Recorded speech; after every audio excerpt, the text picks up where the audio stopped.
Dear Jesus, we know that thou art here. We're going to ask you to be very, very close to us tonight after this glorious day, and put your blessing upon us, and don't let us get spiritual indigestion from so many wonderful things we've heard today, and bless us with a wonderful rest tonight. In Jesus' name, amen. I consider of the Old Testament Elisha the least of the prophets, but the most effective in his technique of prayer. I like to contrast him with Elijah. Elijah was the muscular, wiry type, and he always did things himself. He made a very poor executive. He'd give some orders, and then he wasn't satisfied. He'd go and do it himself. And when a boy was dying, he picked him up and carried him up into the prophet's chamber himself and prayed. He did everything himself. Elisha asked him to give his mantle to him. Elisha was overweight. He was underworked and overnourished. He sat around and never did anything he could find anyone else to do. He said, I think Elijah works too hard. I think that he turns the thing over to God. He should just sit by and do some redemptive loafing, and he made that the purpose of his life. So when a woman who didn't have any baby asked him to pray that she'd have one, and she had one. And the father and the mother were happy about it, but as the boy was growing, he took ill. And she went out in the field to bring him in to heal the baby, but she knew that he wouldn't carry him up into the prophet's chamber, so she did it herself. Then she knew if she sent word out there that he'd tell his servant to come in and do it. So she went out and she gave him a good raking over the coals. She said, now if your prayer hadn't brought this baby, now I wouldn't have the sorrow of having the baby die. And he just leisurely handed his staff to his servant and said, you go and touch the baby and it'll get well. And she said, not on your life. She took him by the ear and she made him walkie-chalk right along and made him come and do it himself. King Naaman, or General Naaman, famous in his day as Eisenhower was in his, went down to call upon him to have his leprosy healed, and he had a whole retinue of soldiers and probably a brass band. And what did Elisha do? He just sat in there by the window, in the window seat in his house, reading the Reader's Digest, and he said, you tell Naaman to go and jump in the lake. Now that's the high-handed way he did things. And I want to say, because I'm built a little bit like Elisha, I have tried to follow a little of his method. And I say to Norman Renshaw, you're the muscular motive type. You run around and look after a lot of these things. I let Helen Carnes and these others do the work, so I don't want you to give me the credit. I just sit around, but I do know something about the starting of Camps Farthest Out because I inherited that from Elisha. Elisha found traveling around to these cities, sleeping in all kinds of cheap hotels, was wearing him out. He decided he'd have just nice, comfortable camps and go around and let a lot of leaders do the most of the work. So he established the first Camp Farthest Out. It was called the School of the Prophets. Now, the School of the Priests looks after the training them in church history. It shows them how to make speeches, how to baptize, and how to marry and perform funerals and so on. But the school of the prophets didn't do anything but teach them how to pray. And so I went back there to that first school of the prophets, and I found the perfect method for the Camp Farthest Out. Now, he didn't write a book on prayer, although he had more answers to prayer than anyone in the Old Testament. And it wasn't until I sat in front of the second book of Kings and sat quietly in front of the 6th chapter and looked at the first 7 verses, and I found the whole secret. Do you know one of the most interesting things that takes people's attention nowadays are detective stories? Finding clues. I wrote a textbook on the short story, and one day I received a telephone call. I am the police reporter of the St. Paul News. I understand that you're a psychologist. I said, no, I'm not a psychologist. Well, you've written a book that traces clues. And that's true. I did a lot of that in that book. And a man has been, a coat was found on the High Bridge with a note in it saying, I hope, goodbye, old world. I hope they don't find my body so it won't cause my family that extra expense. And it's signed John Wilkie. And do you think that he committed suicide? The police are getting ready to drag the river. And I said, no, he didn't commit suicide. Why? What are the clues? In the first place, if he wanted to drown, he wouldn't take his heavy coat off. In the second place, the statement he put in there that he hoped they wouldn't find his body would remove any criticism from his family if they didn't push the police in the dragging of the river. And if they did drag the river, they would find that he wasn't there, and then they would know. It came out at night, the paper came out, big headline. Psychologist says John Wilkie did not commit suicide. And they'd expanded that into a whole column. And my wife saw that and said, oh, Glenn, don't ever get tangled up in these police reporters. Why, that John Wilkie may come back and shoot you if he didn't commit suicide. Later, they found that John Wilkie had some big debts, and he had used that as a ruse, and he had left the country. Now, I'm very good at tracing clues. As well, my hobby, however, is reading character by the bumps on their heads and the bones and so on. That's why I can analyze Elisha and Elijah so well, because by seeing their character, I know exactly the shape that they were. I used to have to give...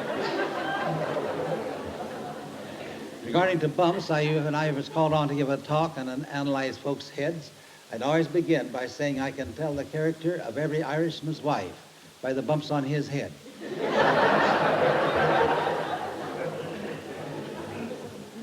Now, if they discovered that phonograph records, by the way, were being smuggled into Germany from Spain. They found nothing about them. They were perfectly innocent. Classical records.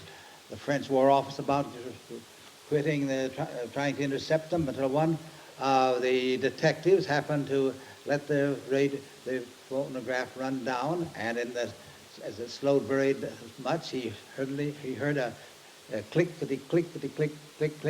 and by running it very slow, they found there was a code, which when they deciphered, they found the Germans were receiving all the information about the movements of the Allies, armies, and navies. And so if you just sit very quietly in front of a chapter in the Bible and let it run very slowly a while, you may find some marvelous truths you never saw before. And that's what I'm going to bring out, the secret hidden technique of Elisha, concealed all these centuries. You take those first 7 verses in the 6th chapter of 2 Kings. And now the camp farthest out, one of the men came and said, this camp is too small for us.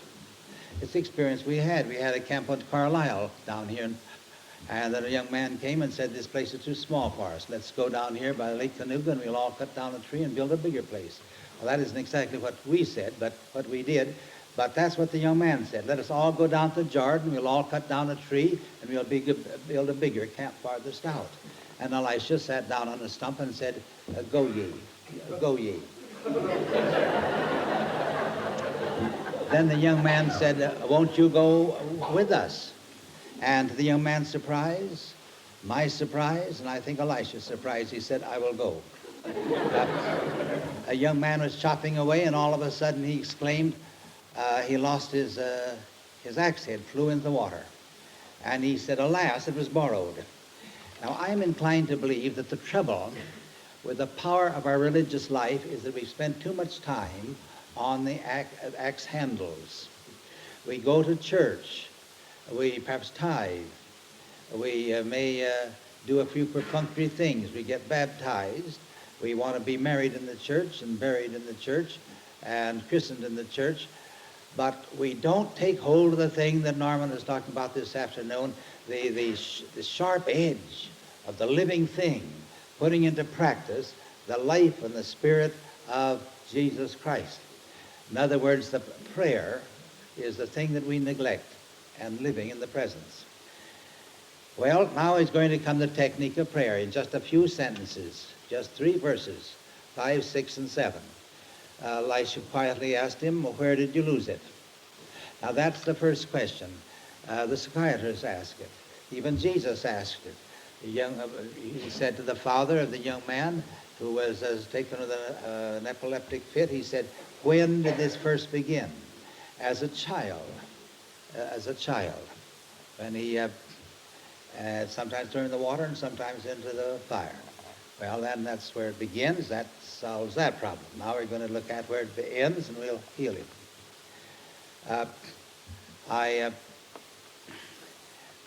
One illustration I like to use, I have to build it out just a little bit, is where someone wrote me, I don't believe I'll mention the name, some of you know whom I'm referring to, that is a young woman in South Carolina who hadn't held about 4 meals in 4 years. And the way she kept alive was by eating 10 meals a day. She'd just hold the meal for 2 minutes and lose it. And her mother wanted to know if she could pay her expenses to come up to St. Paul and if I'd pray for her. Well, I have no power. God, if any power I have is borrowed, and I didn't want anyone to spend money like that on a chance that I could do something. I said, God would do it, and I can pray from a distance. But I will be in Atlanta next month, and if she wants to come there, I could pray for her there. And so when I was finished my address in Atlanta, there she was with her husband, and I asked them, where did this begin? Well, there are a number of little things that cause nausea. Disgust with, she mentioned some things and that she was disgusted with, and so she was ready to get rid of those. Then I went back a little farther, and she said, well, when I first married, I was afraid if I got too fat, my husband would stop loving me. Well, I said, now you're subconscious. We'll call that little Junior, heard you say that, and it's the most wonderful serving. Our subconscious. Little Junior will do anything for its master or mistress. And he said, I'll see that you don't get too fat. I'll see that you don't get any fat. I said, are you afraid your husband would stop loving you now if you got too fat? And I should say not. He stuck to me through thick and thin, especially thin.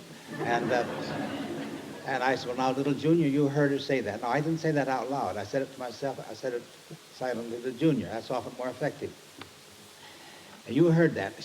Now she wants to get some fat. You've been marvelous in seeing that she didn't. Now that she wants some, you see that she gets all that she needs, but just don't overdo it. Then I said, you come to the hotel where I am tomorrow, and you eat a big breakfast, which she did. Yeah, then in less than a year, she'd gained, I believe, 35 pounds. I went to her hometown in South Carolina to speak in a church, and there's 1,200 people in the church. It was so packed, they turned away 100. And I said to the minister, do they always turn out like this? No, I should say not, but they've been meeting this. Everybody that meets this young lady on the street asks what's happened, and she says, well, you come to the church next February 14th, and you'll see what happened. Now, it happens that she's one of the most spiritual forces right in this camp right here. And now the day.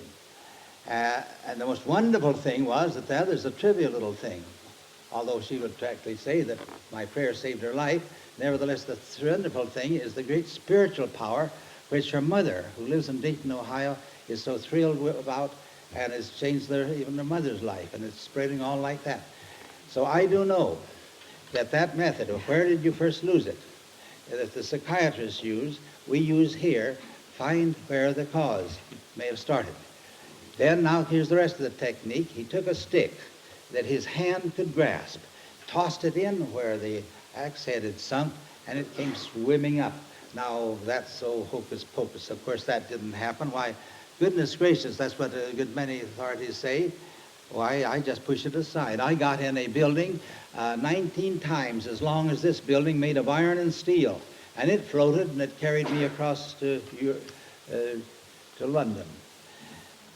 This last year, Roland Brown and Marcia and I got on a building as long as this, made of iron and steel, and it flew through the air, carried us clear around the world. Why, a matter of a little axe head floating is a tiddlywinks. I won't even discuss it. But the important thing is how it floated, and here's the secret. Take hold of something you can take hold of and grasp out here with your logical mind. Then take that faith over here just as powerfully over in this other mind. Now, Norman said this afternoon that he knew with his little front mind that if he pulled the gas main rope, or what do you call it, tight rope, the parachute.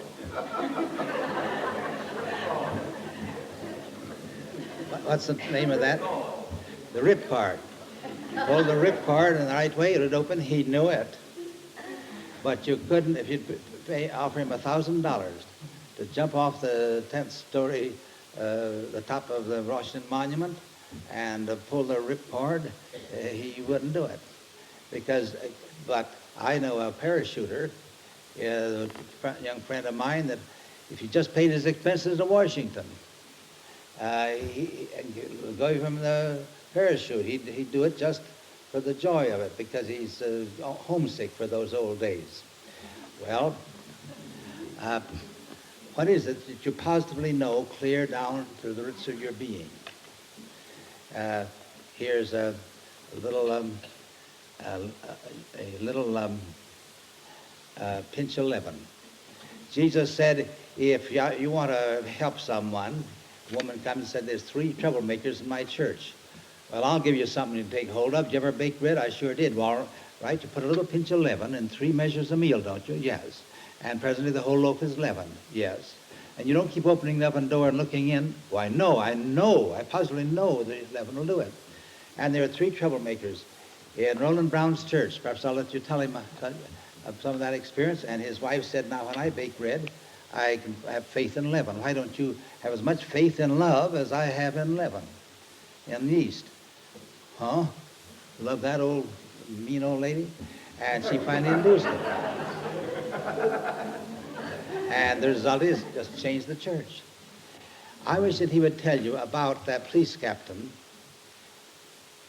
what happened to that mayor and the chief of police at Benton Harbor, and how that city was turned into a city of God.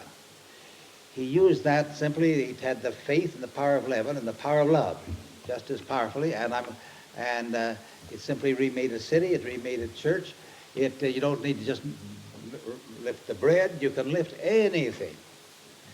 There are 3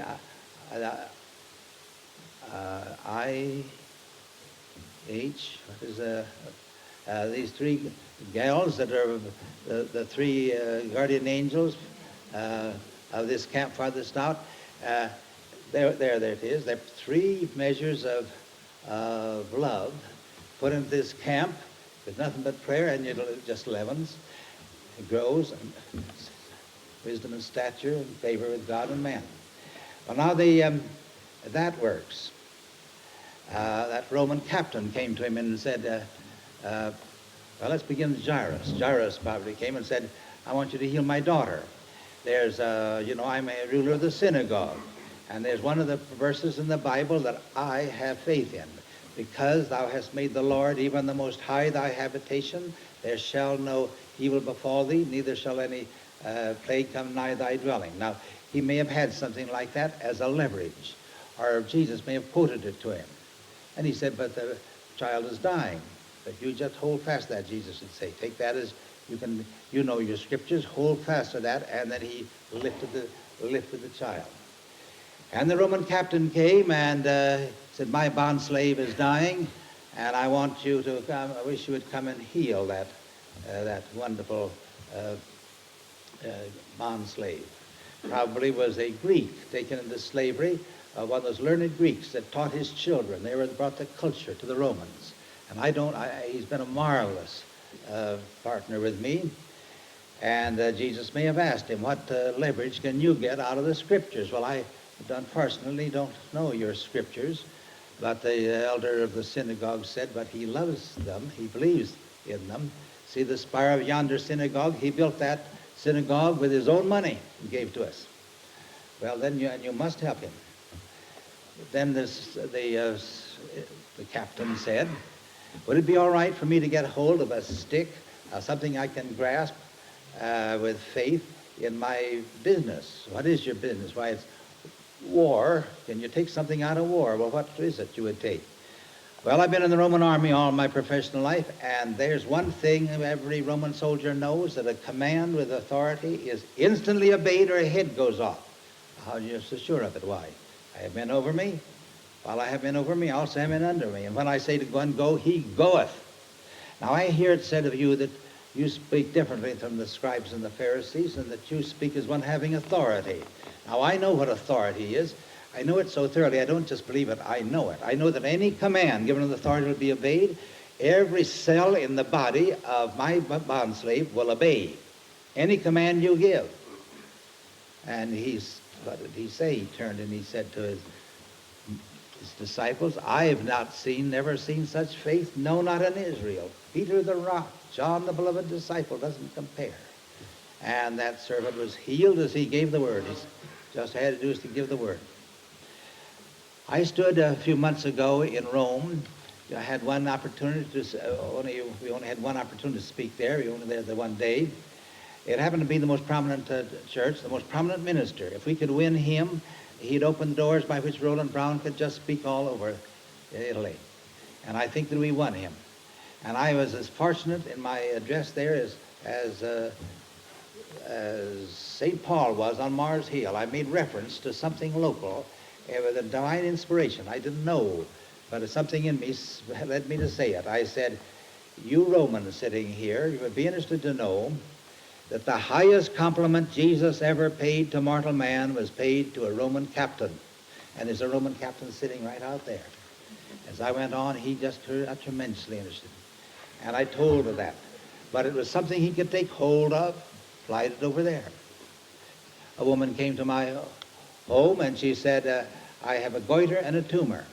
The doctor says that says I'm so frail, an operation would be fatal.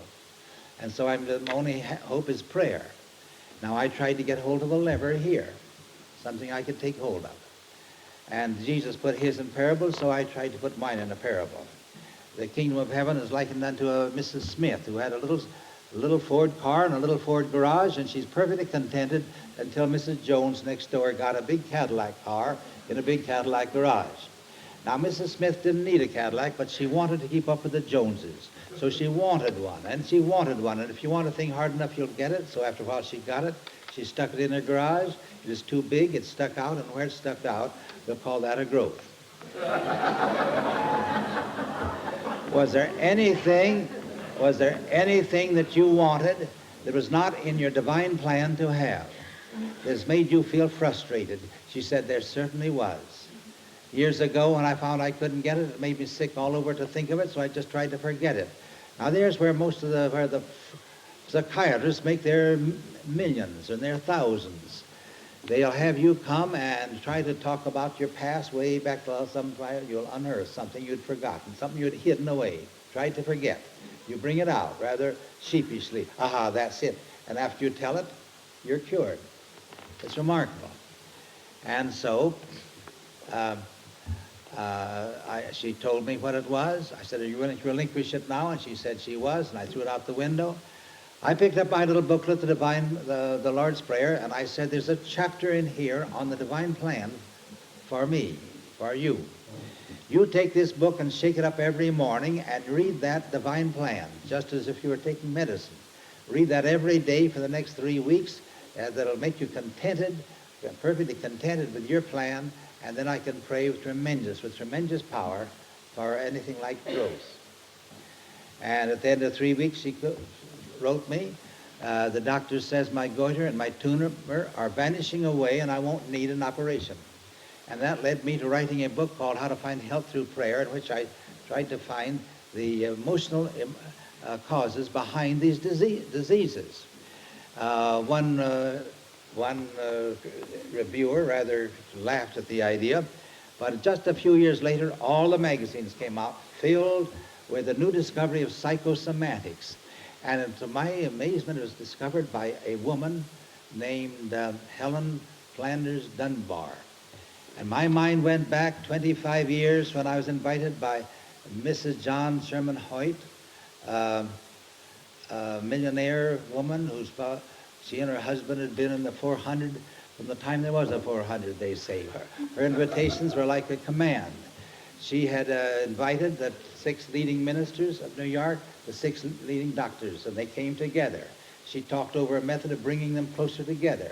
Then after that meeting, she read one of my books. She invited me to come to her home in Long Island and urged me to be a sort of the go-between connecting those. And then she said, I am paying the way of a young woman named Helen Flanders Dunbar through medical school, and I think she's going to be a spearhead to help bring these things together.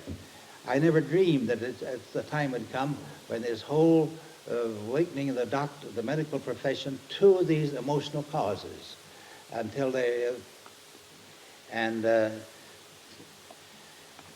so that worked out. A woman who had an inner hemorrhage found it impossible to get any help from Johns Hopkins Hospital and the Mayo's Hospital. And of course, then you're expecting me to say the next thing she did was to come to me. No. No. The reason why she couldn't go to those wasn't from lack of money, but because they're too far away. I see. Where did she live? Well, she lived 2,000 years away. 2,000 years before Mayo Hospital was founded. And so one day she sat down after hearing Man of Galilee on the mountain give his great address, and said, now, he said that if you ask for bread, if your child asked you for bread, you wouldn't give him a stone. And I, as a mother, would certainly do things for my children. I wonder why God couldn't look after me. For I have made the clothes for my family, and I always am careful to hem them up carefully. Why couldn't he hem me up? And then she said, if I could only get hold of something, like Elisha's Camps Farthest Out method, or like the parable method of Jesus, if I could get hold of something. And then she said, why, the most wonderful garment I've noticed is that garment, all of one piece and woven from above, worn by the Man of Galilee himself. If I could take hold of the hem of that garment, I would know, I wouldn't just believe it because I could feel that good hem. I'd know that God could hem my body in the same way. And she told her sister, and the sister said, oh, don't you dare do that.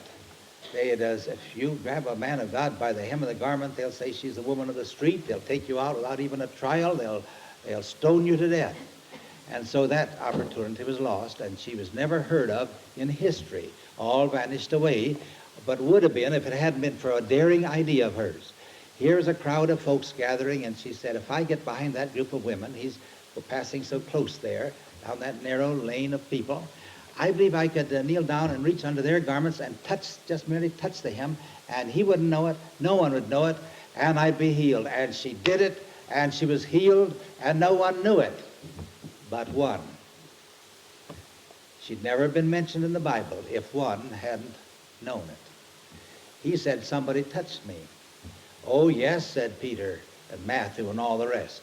Why, they just thronged you. You touched, I guess, if you wanted to count how many people touched you.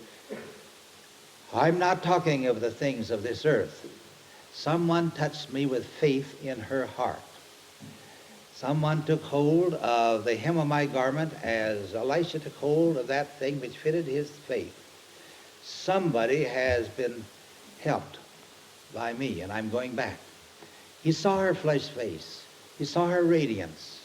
He knew she was healed. He said, woman, your faith has made you whole. Now, those things don't end back there. There's where the Camp Farthest Out. If you're a school of the priest, we'd say that's interesting.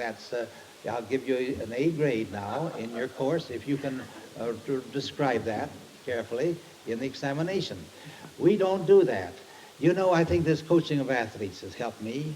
A minister never knows when a sermon goes in one ear and comes out the other, but a college professor has an advantage. He can make them write out an examination, write it all back to him in an examination at the end of the week if he thinks they're not paying attention on a piece of paper. But an athletic coach doesn't give a snap of his finger for a piece of paper. When a coach tells a man how to run the hurdles, he either runs the hurdles or he doesn't make the team. You know, Norman thrilled me this afternoon. Since I resigned from coaching track, I think I'll have him come up and go on the coaching. He talked as a coach of athletes of the Spirit. He said, you go and practice these things, practice them. And if my boys didn't go out and practice them, they were taken right off the team. And that's the way Jesus ended all of his sermons. Blessed are ye if you do these words of mine, my command is build his house on rock.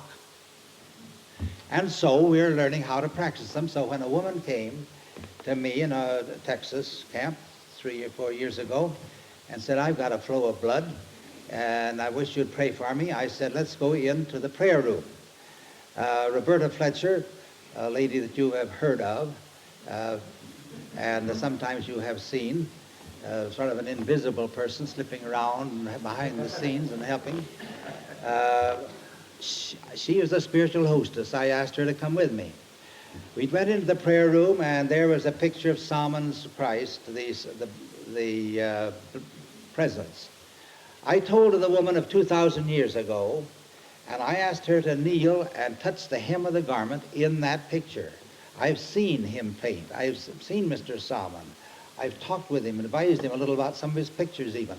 He's a Christ-like man. He put love into that, but not as much love as God put in the making of your body. So you just kneel and touch the hem and ask God to hem you up as well as he hemmed up that in his painting. And Roberta and I prayed, and she was healed instantly. 2 months later in Minnesota, a woman came to me and said, I've got to go to California. I've got to leave tomorrow. Just had 1 day at the camp, and isn't that too bad? And I said, what's the matter? Well, ever since my daughter's second child came, she's had an inner hemorrhage. And I just got this letter today. I just came from the doctor. He said, my blood count is getting so low it won't be safe to wait. So he's going to operate on me next week. So she said, I want to be there for that. I said, wait a minute, let us go into the chapel. In the chapel, there's a picture of Solomon's Christ, but the sheep are all around. It's shutting off the hem of the garment, and she had to stand on her tiptoes to touch the folds of the garment.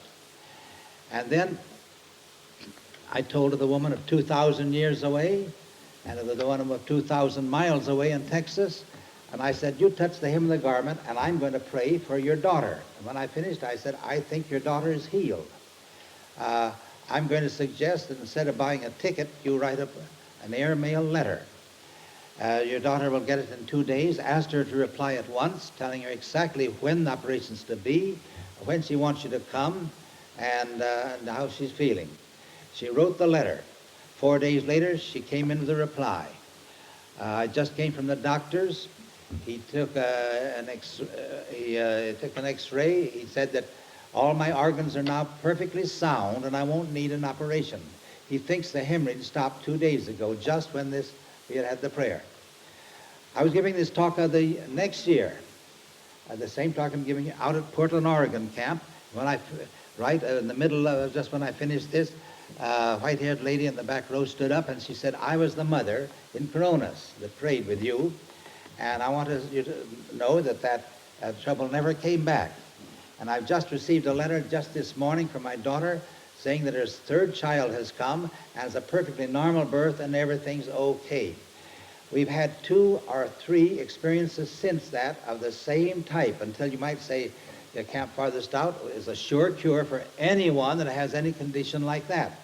However, there is a building together here of faith, of the right momentum, and if you put up a sign and begin to go out for signs and wonders and just have them come for that, you know what we'd have to do? Just as Jesus did.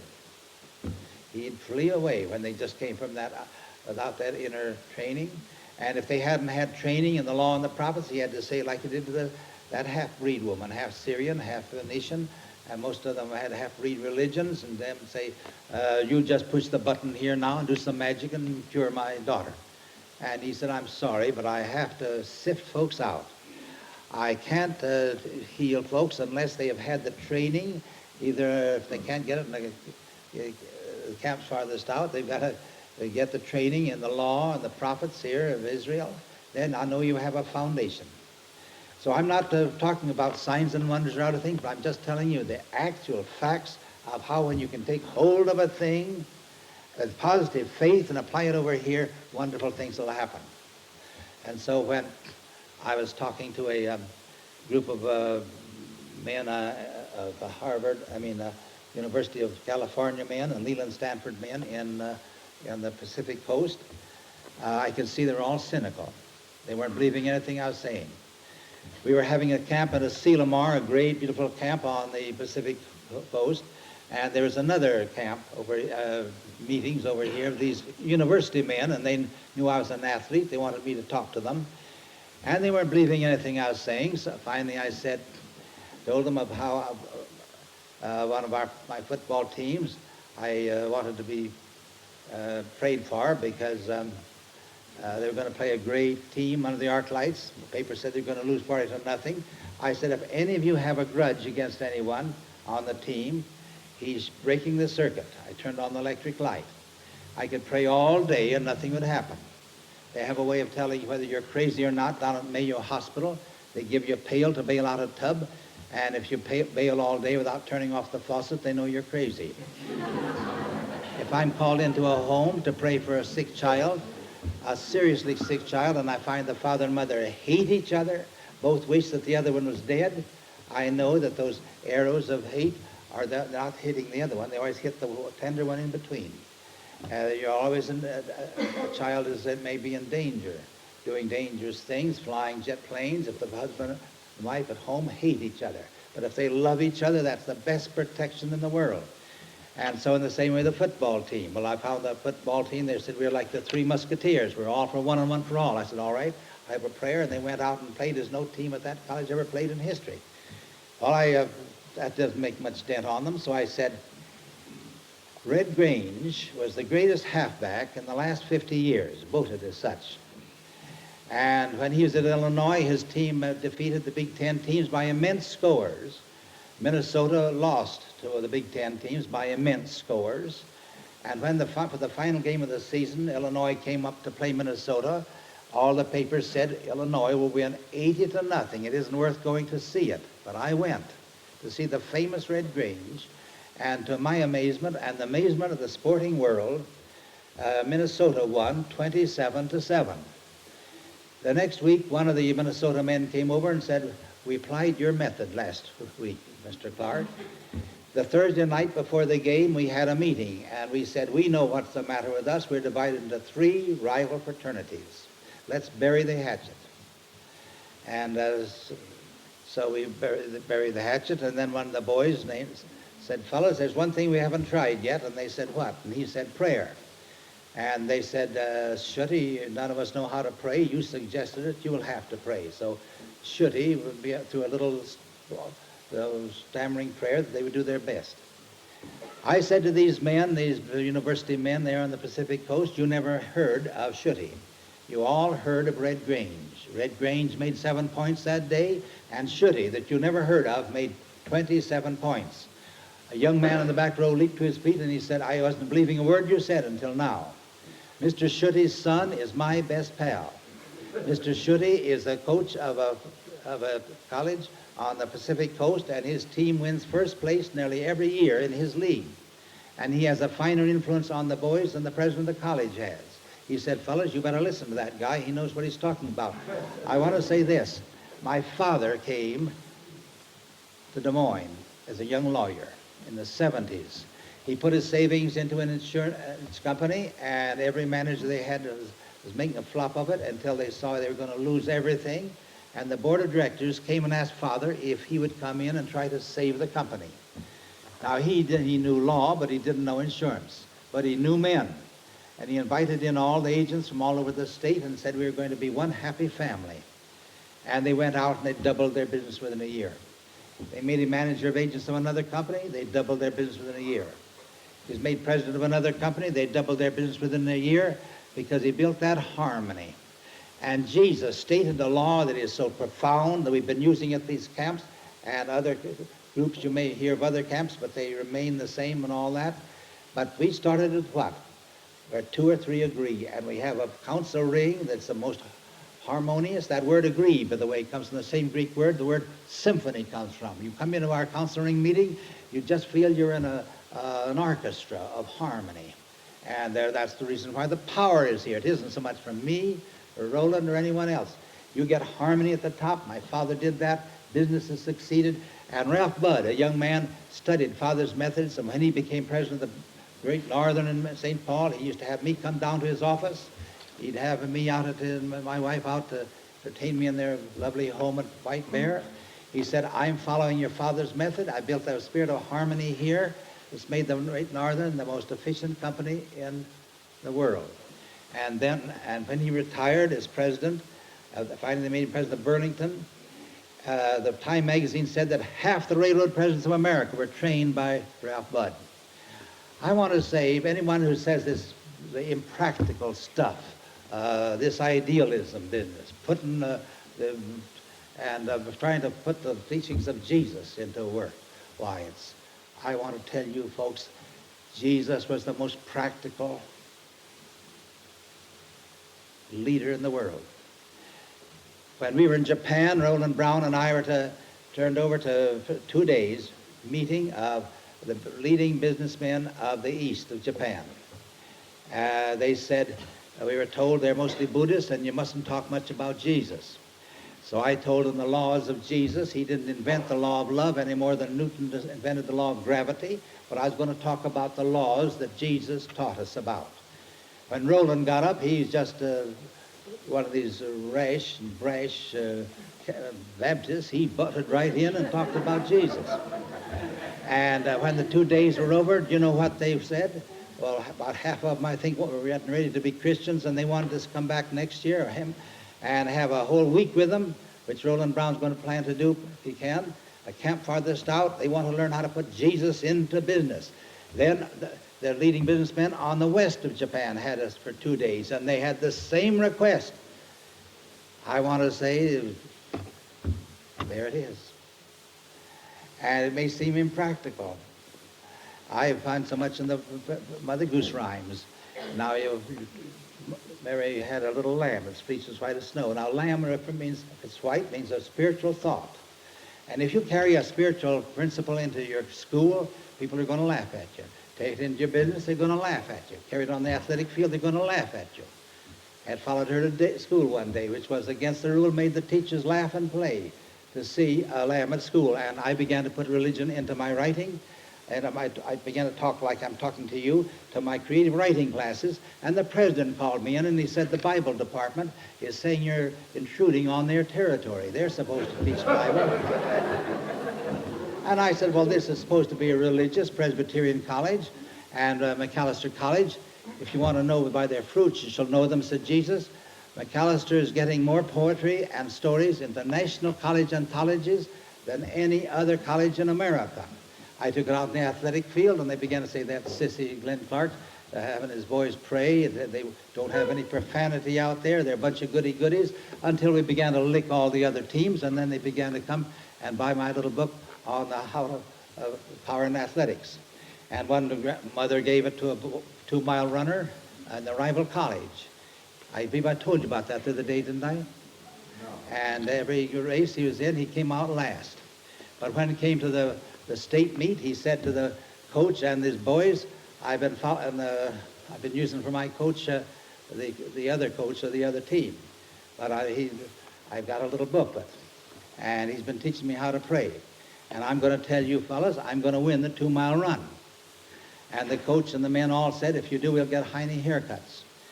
But he got down on his knees before when the race was called in the gymnasium, and he said, Lord, I won't need any help the first 6 rounds. But when I come to the last 2, I want you to push me good and hard.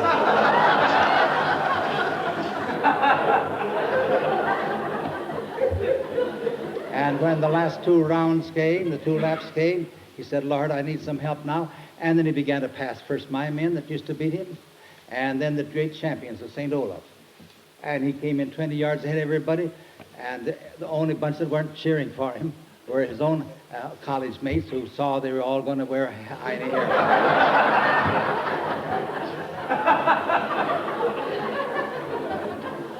You read A Man's Reach, the story of my life, and you'll find the speech that he made is put in there verbatim, showing how my praying didn't just help my teams. We spread it all over the world. Well, they laugh at you. They'll laugh at you. Take your little lamb, you carry it back home, but you got to be very careful. Don't do it like a sissy. I don't tell the boys, now it's not nice to swear. Good boys don't swear. I told those boys, Farmer Burns, a champion middleweight wrestler of the world, could throw any man of his weight in the world, and when he's almost 60. When he'd finish a match, he'd go over to the ropes and make a speech. Everybody wanted to hear the famous Farmer Burns make a speech. He said, boys, I can lick anybody in the world, throw any man of my weight in the world, because I don't drink, and I don't smoke, and I don't swear. Now, you ladies should quit smoking if you want to lick your husbands. But drinking, that's bad for you, athletes. But smoking, swearing, where does that come in? He said, did you ever hear a man swear when he's walking down the street on a nice sunshiny day? No. But when he steps on a banana peeling and he falls in the gutter, he swears. A man doesn't swear until he's down, and any man who swears when he goes into a contest is down already. I told that to my boys. You can't hire a boy to swear out on that team. Now, that's the way I try. I don't use the sissy methods, but I use them as laws that work. And you can, if you do it in the right way, people will listen to you, because you have a power and a leverage that everybody will have to respect. There was sitting in our camp a man with such a long face. After about 4 days, I couldn't stand it any longer, and asked him what the matter was. He said, I'm a president of a great university in the South, and my faculty meetings are hell. I'm behind in paying their salaries. They all hate me. We're $57,000 in debt, and I'm just about in despair. I hate to go back. 4 years later, I was in that college speaking, and I found everything in harmony. He put his arm around me, took me into his office, and locked the door. He said, you're surprised. I said, I sure was. Well, he said, I came back from your camp, and I sat down with my faculty for 2 hours. I told them about your father's business. I told them about your athletic teams. I asked the faculty, I said, this is a Christian college.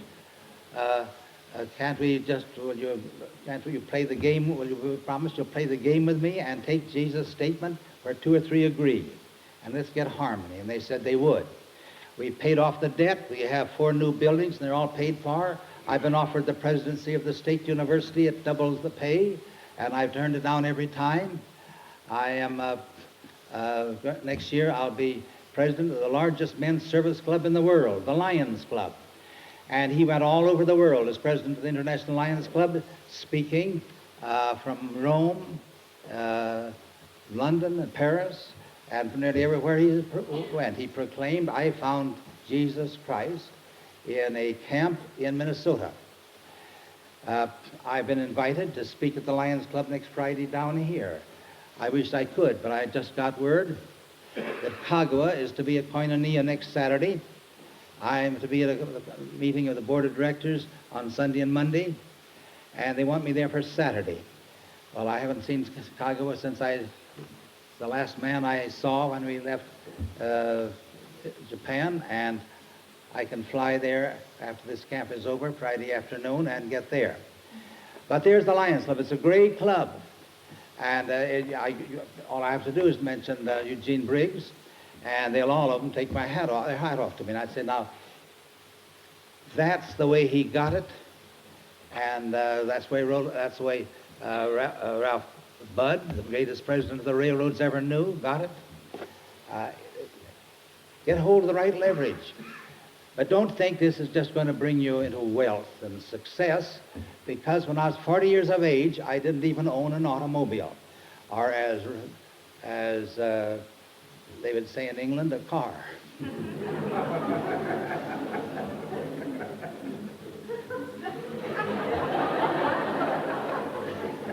Well, we happen to usually see all these names everywhere, but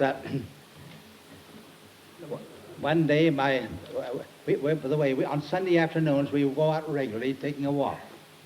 My wife would push a little baby carriage, the little 2 months old. I'd pull a wagon with a little 2-year-old, and our little 4-year-old in a white dress would trot along and inspect all the gutters and the alleys. And after about 10 blocks, we'd come back all exhausted and sit on the porch and watch the neighbors go out in their Cadillacs and their Fords. One day I looked at my wife and I was wondering if she's going to get a goiter or a tumor as she watched the neighbors go out, wishing she had a Ford or a Cadillac. And so I said, when the children are young, we ought to have a very cheap touring car, the cheapest kind. They take a Ford open car. She figured it up and she said if we had $100 more, we could safely make the payments. Otherwise, we'll be in debt for life. In that case, I said, we better be content to push the baby carriage. And then I got hold of a leverage. I said, our little girl dug a well in the seashore sand this summer, waited patiently for the tides to come in and fill it. She had to wait quite a while, but she knew they would come, and they did. Let us think of our need for $100 as a little well. Let us have faith that the great tides of God's infinite supply is adequate to fill that if he wants us to have it. If it's a real well, if it's a shadow of a well, merely a wishful thinking, he won't have anything to fill. The next week, a young man rang our doorbell, and he said, I represent a Ford agency. I understand you're thinking of getting a Ford touring car. Exactly what we were thinking of, but we hadn't told anyone but the Lord. That was the first time I discovered that Henry Ford must have some private arrangement. He told us that we told him the situation. He said, well, you'll have to decide by a week from Monday, or I can't guarantee a car of that make this year. And so when he left, I said, Louise, well, that's a little well in the seashore sand. It'll have to come in by Monday if the Lord wants us to have it, so we'll leave it to him. On Monday, an envelope came. I opened it up, and out fell a check for $108. The letter told how I'd been a professor at another college 12 years before. As I tithed, I was getting a big salary of $1,000 a year at that other college. I tithed, so I'd given $100 to its endowment fund. Now it is becoming a junior college, and it was returning the last $100,000 to its donors. I've been connected with colleges all my professional life, and the biggest miracle ever happened to me was a college giving back some of its endowment fund. My wife has felt, instead of elated, she felt disturbed. It's startling when a prayer just leaps at you. And she was so afraid that the very strict Presbyterian elders and ministers, who consisted of our board of directors of our college, would think we belonged to some cult or other. And I said, the cults don't have any monopoly on the promises in the Bible. And I said, I know that that's all, that they were glad to hear it, and in fact, I'm going down and talk with them. All the other colleges have fine gymnasiums, and I don't. We don't. I have to take my boys out in the snow and have them wade around knee-deep to get their muscles strengthened for the spring meets, while the other colleges all have these wonderful indoor tracks. Oh, don't, Glenn, she said. Then they would fire you. I was so stubborn about it, I went to see an old lady. Said that my wife and I have been praying for a gymnasium now, and I wonder if it wouldn't be all right, what did you think, if I went down and saw the trustees? And she said, you say you and your wife been praying? I said, yes. Well, you know, I could see that gymnasium coming even as you're talking. You won't have to see the trustees. That gymnasium's coming before anyone expects it. It's going to come this year. It's going to come from a student in your writing class. And before she got any more specific, I said goodbye and hurried away. I wanted to believe her that it was coming, but she rather spoiled it by getting so specific. I didn't ask if it was a blonde or brunette girl, or if it was a sophomore or a senior. But in the middle of the winter, a little sophomore girl working her way entirely through college came up to see me at the end of my writing class. She said, "Can I see you, Prof?" I said, "I'm sorry, but I promised some important people that I would see them this hour." And I turned my back and left the gymnasium standing right there in the center of the room. To this day, I can't remember who those important people were, but 2 days later, that little Lillian was there again. I said, "What is it?" She said, "You know, I've been thinking how we've honored the football boys. We give them sweaters and we give them a banquet, but the trustees, many of them have worked for this college for years. 6 of them have worked for 20 years, and we've never given them a banquet or sweaters or anything."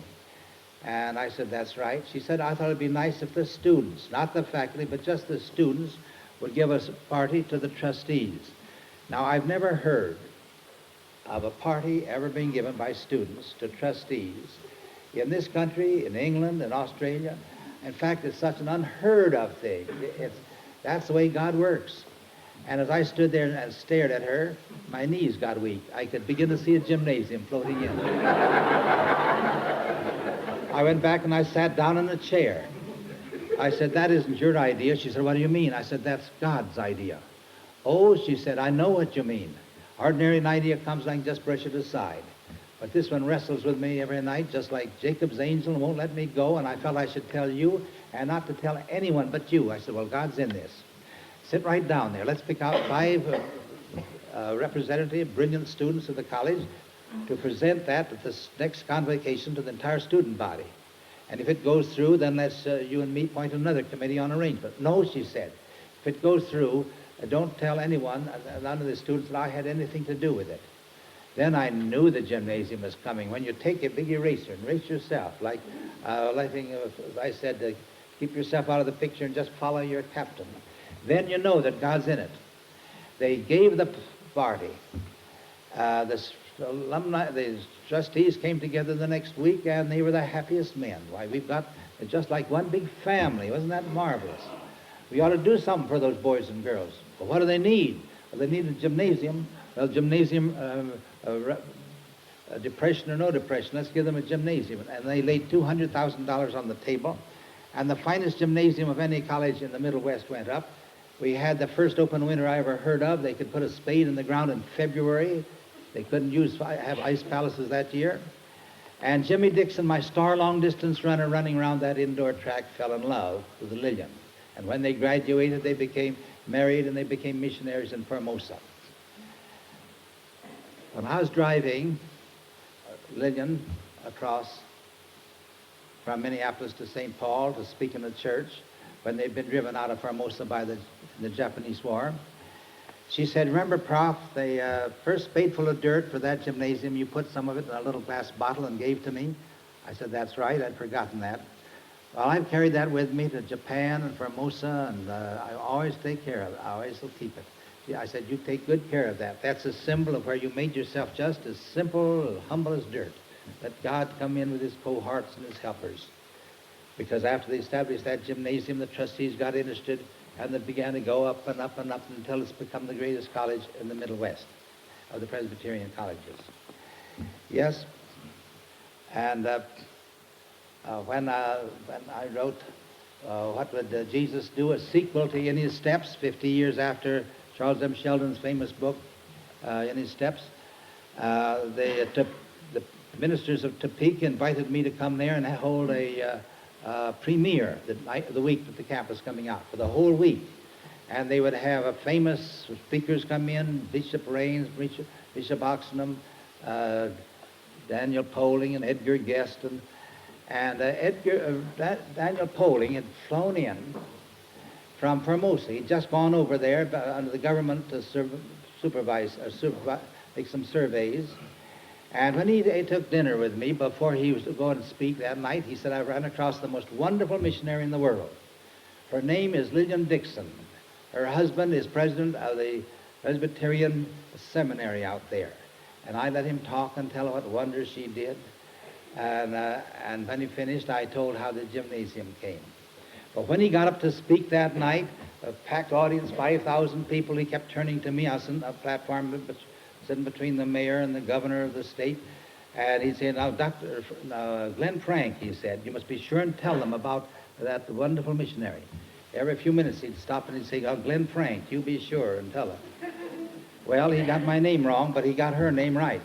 And when I was in India, Stanley Jones came to our Camp Farthest Out and gave an address, badly greeted us there in his India. And then he said, if you're going to Formosa, I want you should meet the most wonderful missionary. Her first name is Lillian. I can't remember her last name. And I said, her last name is Dixon.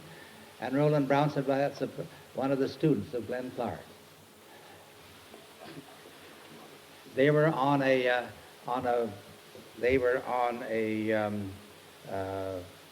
vacation, what they call it in the missionary lore, furlough, United States, the year we were to be there, and they'd wanted us all that time, and I said, isn't that too bad, but we'll leave it in the hands of the Lord.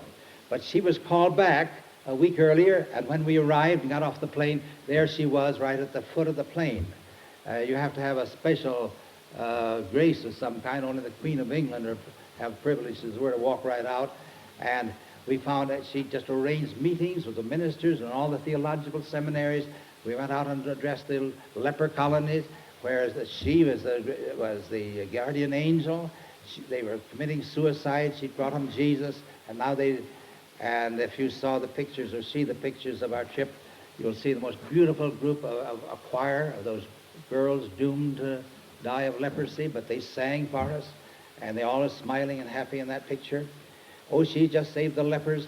But the most wonderful thing in the modern missions is what's happened when those two went up there with got the hen hunters to stop from cutting off heads and turned them into Christianity.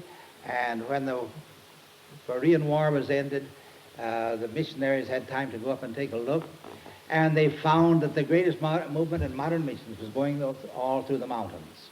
They built 160 churches with their own hands without any expense back home. And you can't smoke or drink when you become a Christian.